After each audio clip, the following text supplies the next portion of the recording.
welcome back. So, becoming aware of the emotions.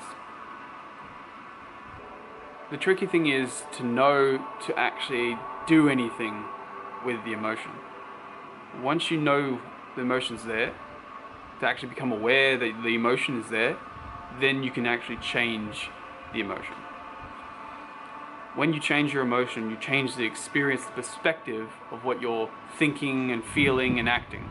And that will change how you react to people, which will then make the situation, the experience completely different. You can act differently because you're coming from a different perspective of how you're feeling.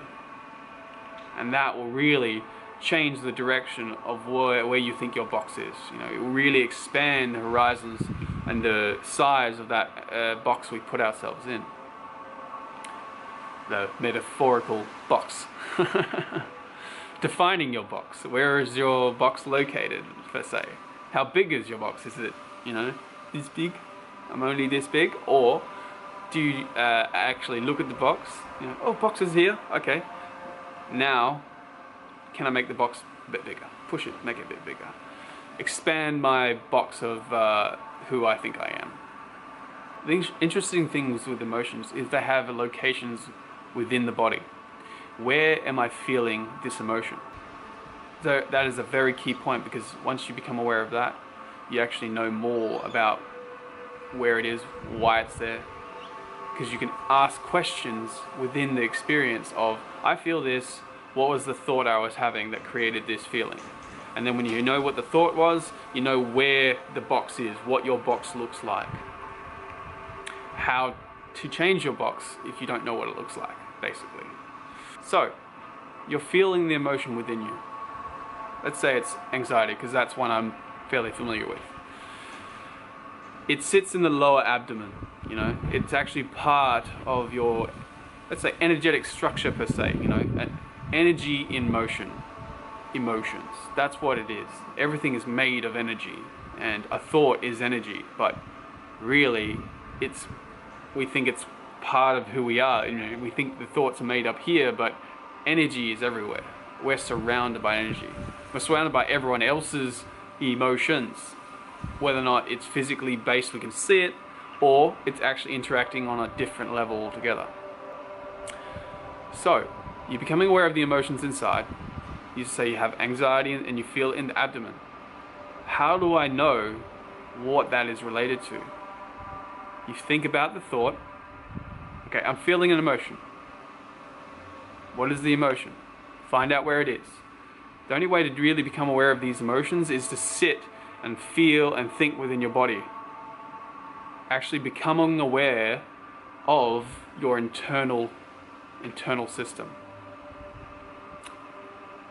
And once you become aware of the internal system, let's say where emotions are located, then you have more awareness, more ability to change within your present moment. Because if you have more internal awareness, you know you're feeling this. You know you're feeling anxiety. You know you're feeling your fear. Most people they know they're feeling it, but they don't know that they could change anything in that moment. And the more you become aware of that emotion, the more you can affect it. So this is one of the key tools to really changing your box. How do you change that box that you're in, or become aware of the box? It's becoming aware of the emotions. And then when you become aware of the emotions, you become aware of the thoughts, and it changes what thoughts you have in that moment. Because you're like, oh, that doesn't work for me, because I don't want that feeling, because that changes my actions in the moment. So this is the main reason why people meditate. Having an awareness within the moment that you're having an experience that doesn't agree with you. And when you know you're having an experience that doesn't agree with you, then you have power to change it. So within the biology, you have, let's say, cells that have antennas that pick up the environment, pick up the sensations of the environment. You have your sight that picks up the experience you're getting. So you're looking at someone having a fit, or they're angry, you actually experience the anger. You go, "Ooh, I don't want to be around that person," or you actually feel the tangible thickness within the room, which you don't actually like. You sort of, "Ooh, cringe away from that. Don't like that. Don't enjoy that." So say your boss is having, some sort of anger over the fact that something wasn't done correctly, and you shrink away. You're like, fear, anger, don't like that. When really it's just, him having a bad day, when everyone has bad days. Just because he may have something going on at home, he starts to bring that out and push that on other people. Like, let's say your boss comes in, he's feeling like crap, he's had bad sleep, doesn't feel good, because he doesn't eat right, whatever it is. He's going to have a bad day because he woke up on the wrong side of the bed. How do you shift out of a bad day at work, or shift out of waking up on the wrong side of the bed? You can stop pushing this anger on other people because you're having a shitty sleep. I get it, it's tough, there's a lot of things going on, but when you push your junk on other people, it really creates an experience where you're just not having a good day anyway, and then because you're pushing that I'm having a terrible day on other people, it really creates a terrible day for other people, and then they push that terrible day on you, and it's like a giant mirror of never-ending terribleness, of not feeling good. It's like, what if you actually knew that you were having a terrible day, wanted to change it, so you go into work, you go into your daily life, knowing that I'm not having a very good day, but I don't have to push that on other people, and then they don't mirror that back to you, and then continually bring up that awareness to yourself that I'm having a bad day. It changes everything. It changes a lot. You really can't experience that until you've done it yourself, of actually changing your direction of your day while you're doing it, while you're experiencing your day. Spending some time just recorrecting your thoughts and your emotions in a short period of time really changes the rest of your day. It actually changes the experience you have with other people, your interactions with people. Just putting a smile on, walking around is actually not that hard, as long as you can get over yourself for a little bit. In the nicest way possible. It changes everything. So you may ask, why meditation? Why do people meditate at all? Is it just a way of getting away from your emotions for a while? Maybe. But